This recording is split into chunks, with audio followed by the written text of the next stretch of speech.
All right, so we're going to start with this review. This is on 6.2 Bisectors of Triangles notes. We're going to find the length of GH. So first, let's talk about what kind of bisector this is. This is a perpendicular bisector. Perpendicular bisector because it intersects a segment at its midpoint. And I know that K is the midpoint because the lengths of GK and KJ are the same. So we learned in that section that from a point on the bisector to the endpoints will be congruent. So if JH is 4.6, that means GH is also 4.6. Number 2, find the measure of QR. So this one we kind of have the opposite. This is still your bisector. We see from a point on the bisector to the end points are congruent. So that means we got a perpendicular bisector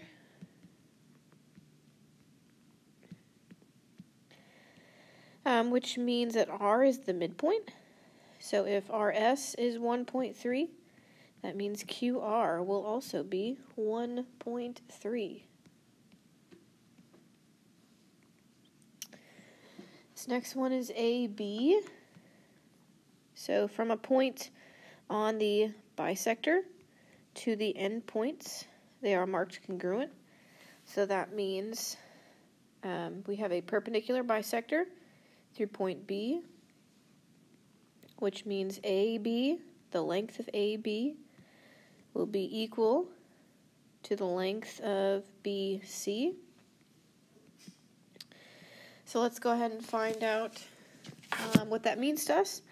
We're going to plug in. The length of AB is 5x. And then the length of BC is 4x plus 3. So we have an equation. We're going to solve. Move my smaller x, which would be 4x. And x equals 3. It didn't ask what x was. It asked what AB was. So we're going to plug in. AB used to be 5 times x. So you're going to plug in x. 5 times 3. So AB is 15. And then again, you could always check by plugging it into the other. So the other was 4 times 3 plus 3. 4 times 3 is 12. Plus 3 is also 15. So we got that correct.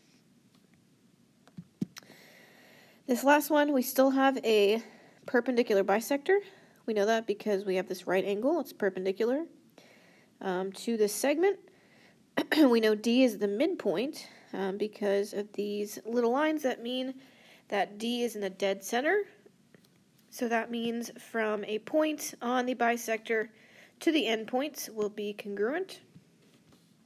So we're going to set those two equal so that we can find x.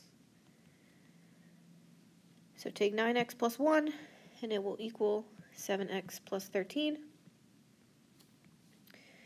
Move my smaller x, which is a 7x. So we have 2x plus 1 on the left, 13 on the right.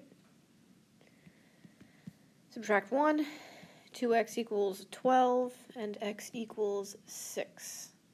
We still don't circle that because it didn't ask what x was. It asked what UW, the length of UW is. So UW is equal to 7 times x plus 13.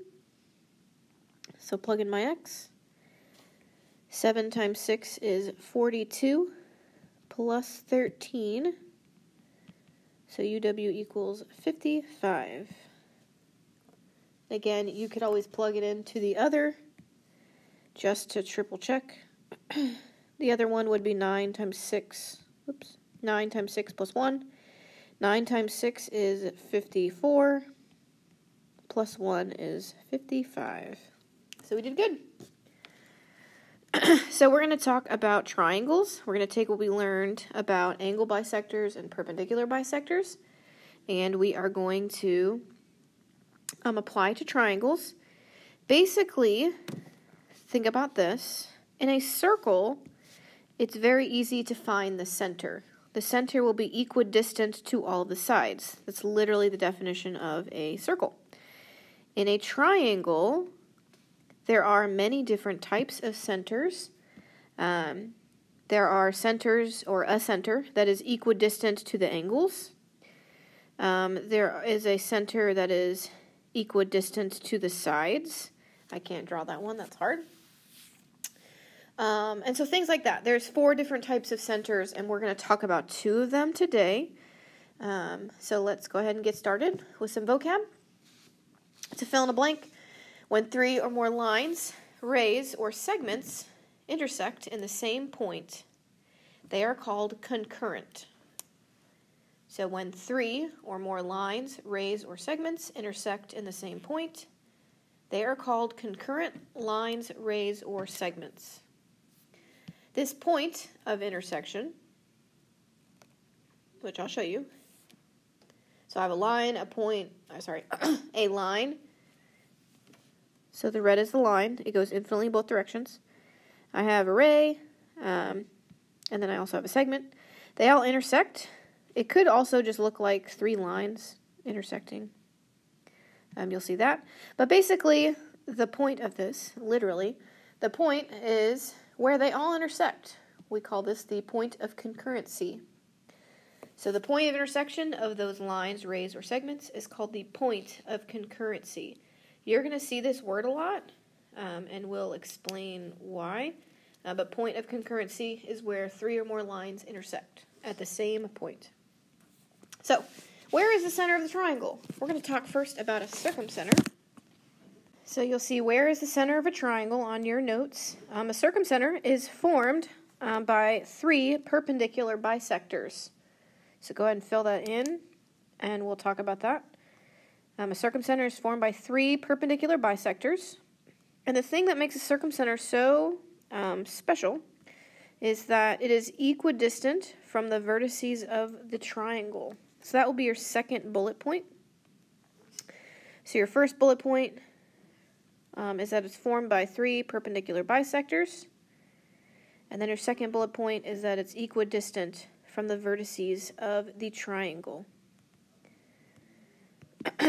So you're going to take out a highlighter. Go ahead and pause if you need to take out a highlighter. And I'll show you what this means about a perpendicular bisector. So I'll show you with the side of the triangle. So you don't have to draw this yet. I'm just going to explain this to you. A perpendicular bisector of a triangle. So perpendicular bisector is perpendicular at a line's midpoint. So D would be considered your midpoint. I'm going to put MP for midpoint. And if you look at the line coming out from D, it makes a 90-degree angle. If you lined up a piece of paper, it would line up as a 90-degree angle. I will ask you to go ahead and draw that 90-degree angle so you can kind of see. You might even want to label that this is the midpoint. This is what makes it a perpendicular bisector. It's perpendicular at the midpoint of the side, and you do that for all of the sides. E is the midpoint of the side over here on the right. The segment that comes out of E is perpendicular to BC. And then the last one, it's very, very little. It's at the bottom. Again, F would be the midpoint of the third side. And the line coming out of F is perpendicular to AC. So these are your perpendicular bisectors. Okay, so that's the first part, your perpendicular bisectors. The property that goes with it, so I would call this a property maybe. I would write that on the side because I will ask abundantly in the next few sections. So the property that happens is that from the circumcenter, which kind of got lost here, from the circumcenter to the angle's vertices, they're going to be congruent. So that means, you'll see it right here, PA equals PB equals PC. So the length of PA equals the length of PB. So this will be congruent, this will be congruent, and this will be congruent. So, that is the property of a circumcenter. And I'll show you, normally I would construct these with you, but again, I'm not actually here. So I'll just show you what you would have done to find the circumcenter, and we'll talk about it. So a circumcenter is where the perpendicular bisectors intersect. So basically you would draw 3 perpendicular bisectors and then draw a line. So in order to do that, you would start with the bisector portion. Bisector means it cuts something in half. So in order to find the bisector of a line, you would find the midpoint. So if you look, I'm going to put the midpoint on each line. So each of these dots is the middle of the line, approximately. So of GJ, that's the midpoint. Of HG, that's the midpoint, and so on and so forth. So I'm going to let all of the midpoints pop up. Then I would draw a perpendicular line through the midpoint. Okay, this is literally the definition of a perpendicular bisector. So if you look at my line that pops up here, here's my midpoint still. The line I didn't really draw, but the internet drew, or no, not the internet, the computer drew, is perpendicular to the side of the triangle at its midpoint. So you're going to do that with all of the sides. So again, for this side, you still go through the midpoint. This is the line that cuts through the midpoint, and it makes a 90-degree angle. And do the same thing with the third side. Got a line going through the midpoint, and it's perpendicular to the side of the triangle. So, I would do this for all of them. The purpose of this is to kind of show you where the circumcenter is. So here's your circumcenter, here's your circumcenter, here's your circumcenter. And you'd probably look at me and say, Ms. Marshall, this does not look like it's the center of the triangle. But if you remember, the circumcenter is equidistant to the angle vertices. Vertice is plural for vertex. So it is equidistant from the center to the angle, center to the angle. Ooh, that's a terrible line. Center to angle, center to the angle. Same thing here, even though it goes outside of the triangle. Center to the angle, center to the angle, center to the angle. Center to angle, center to angle, center to angle.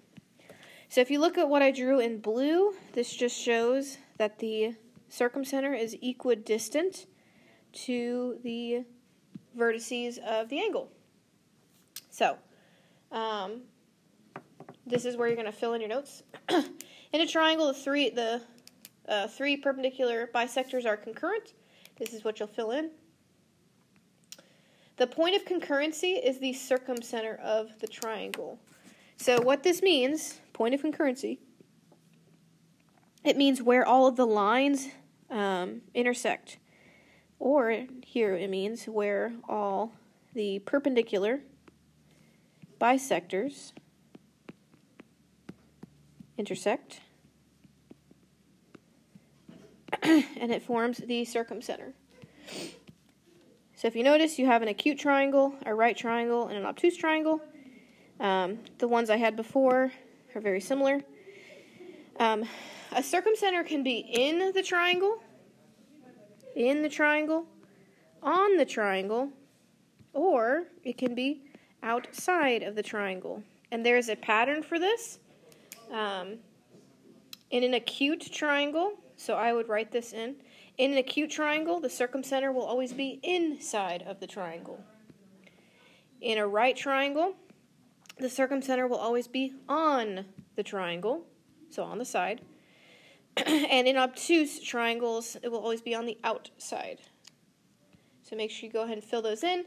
In an acute triangle, the circumcenter is in the triangle. In a right triangle, the circumcenter is on the triangle. And in an obtuse triangle, the circumcenter is on the outside of the triangle. So this is what this sentence is saying.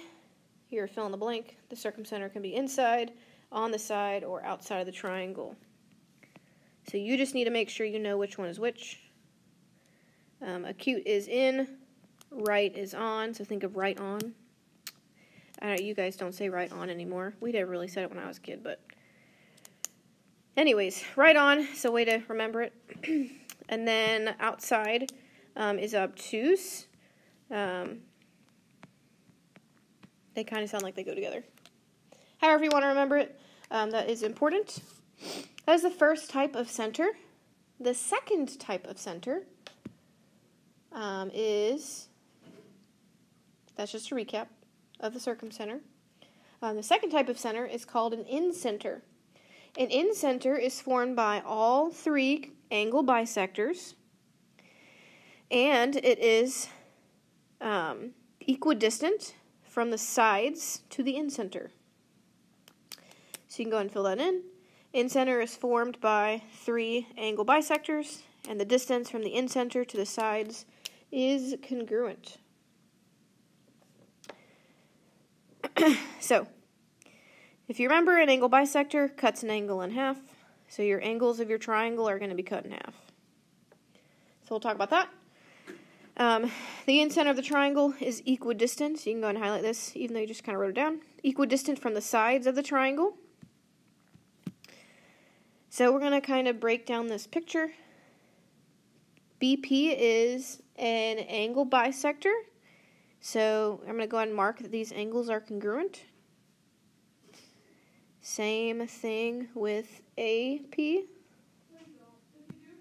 The angle bisector cuts the angle into two congruent parts. And then what's going to be congruent is from the center to the sides. From the center to the sides, center to sides. You can actually, hopefully, use your common sense whenever you're doing problems like this. This line segment does not look anywhere close to the same length as BP, right? So use your brain. These look like they are congruent because they are. So always use that to the best of your ability whenever you're doing this. Just going to underline stuff. In a triangle, the three angle bisectors are concurrent. Their point of concurrency is called the incenter. So, again, point of concurrency means where all of the lines intersect. So, this is where all of the angle bisectors intersect.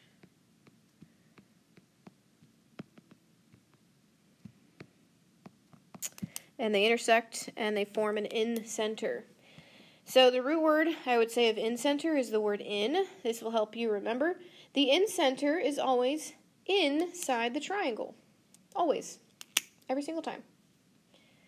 So if you look in this picture, I don't believe you have it on your notes. No, you don't.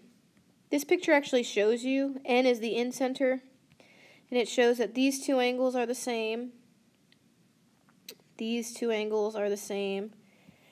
And then these two angles are also the same. So it kind of shows you have an angle bisector, which means from the center to the sides are congruent. So on this side, it would be NF, not NG, because remember, whenever you're finding the distance to something, it'll be the perpendicular distance. This is the shortest distance somewhere, is the perpendicular. Okay, so we're going to use this to solve some problems, and then we'll reconfigure. So this is in the figure shown, we have QP is 2x plus 9, and then we have QM is 5x minus 3. Find QN. So find QN. So if you notice, this goes from the center to the sides of the triangle. Because this is an incenter, and I know it's an incenter because it's formed by angle bisectors. So there are my angle bisectors. So because of this, I know that all three of these are congruent. So that means the length of PQ is equal to the length of QM is equal to the length of QN. I know this, so what they gave me QP and QM. I know that those are congruent, so I'm going to set them equal, because QP is equal to QM. So plug in QP, which is 2x plus 9. Plug in QM, which is 5x minus 3. We're going to move the smaller x, which here would be 2x. So 9 equals 3x minus 3. Add 3. 3x equals 12. Divide by 3 and x equals 4.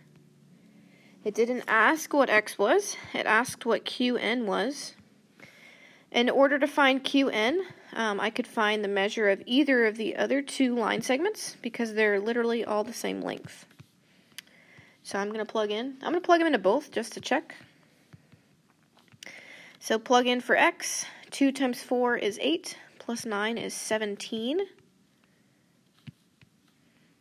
Plug into the other as well. 5 times 4 is 20, minus 3 is 17. So they both matched. I did a good job. So that means QN also equals 17.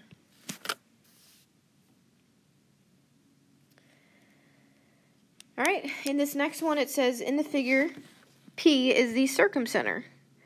So remember the circumcenter, from the center to the angles, or vertices, however you want to say it. Ran out of room. So from angles to vertices is congruent. So from P, the center, to the vertices. So this is congruent. This is congruent. This is congruent. It says PY is 5x minus 4. Then it says PZ is 4x plus 11. Find PX. So this is again one of those cases where I know the length of PZ is equal to the length of PY, and it's also equal to the length of PX. They're all three equal. The problem only gave me PY and PZ. So if I found out what their lengths were, I would know the length of PX. So I'm going to plug in for PZ and PY to help me find PX. So PZ is 4x plus 11. PY is 5x minus 4. So we're going to solve for x. Subtract 4x. 11 equals x minus 4. Add 4. I'll have to write on the side, so sorry. X will equal 15. So, I could plug into either place to find the length of PX. Just for room's sake, I'm going to plug it into this one. 4 times 15 plus 11. 4 times 15 is 60. Plus 11 is 71. So PX equals 71.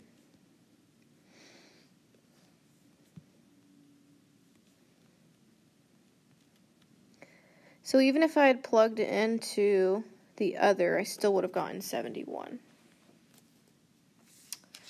I believe we have one more problem like this to do. We're going to decide whether we have an in-center or a circumcenter, because these problems don't normally tell you if you have one or the other. So a circumcenter is formed by a perpendicular bisector And an incenter is formed by an angle bisector.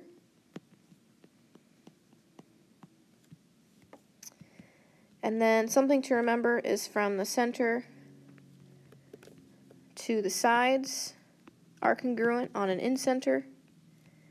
And then on a circumcenter, the center to the angles are congruent. So, let's see what we got going on here. We want to pretty much decide, do we have perpendicular bisectors or angle bisectors? So perpendicular bisectors would be perpendicular at a midpoint. D might be the midpoint of this side, but let's check the other sides. Does E look like it's the middle of BC? No. So it's not going to be a perpendicular bisector. We can double check for angle bisectors. So we have C is cut in half, A is cut in half, B is cut in half. So what we got going on, we have an incenter. So I'll go ahead and erase the other information. So we have a circumcenter here. So that means the center to the sides are congruent. So from the center to the sides are congruent. Again, this GN is not the length from the center to the sides. It is not the shortest distance, so we don't call that the distance from the center to the sides. We say we have NE, which is right here, and then we have NF, which is right here. That asks us to find ND. So it's pretty similar to what we've been doing. We know that they all equal. So I'm going to set equal what I do have to help me find the line segment I want to find. So I'm going to do, let's see, where do I have room? NE will equal NF. So plug in for NE, which is 6x plus 1. Plug in for NF, which is 4x plus 15. Move the smaller x, which here is 4x.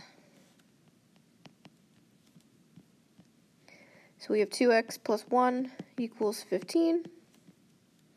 Subtract 1, 2x equals a 14, so x equals 7. So again, in order to find ND, I could plug this in anywhere. I'm going to plug it in for NE, just because I have room there. So I have 6 times 7, because I plugged in for x. 6 times 7 is 42, plus 1 is 43, which means ND, the length of ND, also equals 43.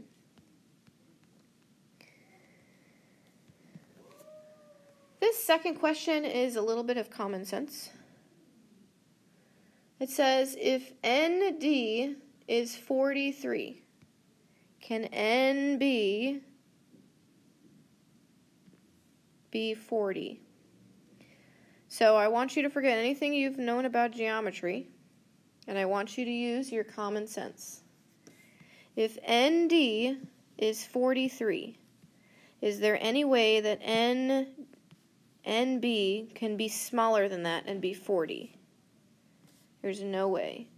So you're going to say no, NB cannot be 40, because it's longer than ND. So if it's longer, it needs to be a bigger number, and that makes sense because that's literally, it makes sense. So there's that. We're going to recap and then do a couple word problems, and then we're done. So recap, circumcenter is where the perpendicular bisectors intersect. So it's where the perpendicular bisectors intersect. The distance from the center to the angles, or the vertices, so the circumcenter of the angles, you could also write vertices. It's really up to you which one you want to say, which one you're comfortable with.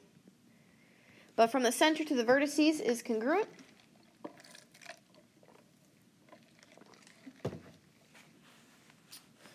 The in-center is where the angle bisectors intersect, and the distance from the in-center to the sides are congruent. This will be on your quiz on Friday, something or other. It should be on the board. Keep in mind, a circumcenter is formed by angle bisectors, but from the center to the sides is congruent, not the center to the angles. So if you look, angles and angles are separated, if that helps you remember. So circumcenter is formed by perpendicular bisectors, and from the center to the angles is congruent. And then an in-center is formed by angle bisectors, but from the center to the sides are congruent. So we're going to use this to solve a real-life problem. A school has fenced in an area in the shape of a scalene triangle. So scalene means none of the sides are congruent. So, that looks good, right? Sure. Why not? To use for new playground equipment. The school wants to place a swing set where it would be the same distance from all three fences. So here in this scenario, your fences are the sides. So if you want to write sides next to it, that's good. Should the swing set be placed at the circumcenter or the in-center of the playground? And then explain.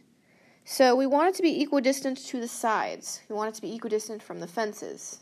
Okay? So in order to be equidistant to the sides, you would want to use the in-center. So we're going to use the in-center because an in-center, so I'm going to say it's equidistant to the sides. So we're going to use an in-center. Sorry if you don't like my handwriting. It's cursive, kind of. In-center because it's equidistant to the sides. That's literally the reason. We've got one more. A city wants to place a lamppost at the intersection of the roads. So here's an intersection, here's an intersection, here's an intersection. Should the location of the lamppost be at the circumcenter or the in-center of the triangular boulevard? So I believe what this means is a city wants to place a lamppost equidistant. We're going to fix this. Equidistant